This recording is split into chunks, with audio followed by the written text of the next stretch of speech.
अभी जो इग्नोर करके गया है, शक्ल याद रखिएगा उसकी। अभी जो नीचा दिखा के गया है उसकी शक्ल याद रखिएगा। अपना वक्त आएगा ना भाई, ये व्हाट्सएप पे इनके मैसेजेस पड़े रहेंगे, सीन नहीं करेंगे अपन।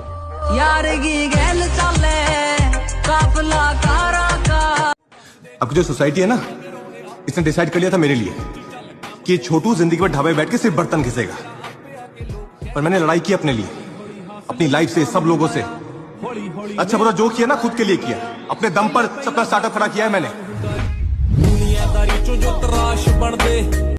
तारीफ करने वालों की कमी हो जाए, जलने वालों की कमी नहीं होना चाहिए।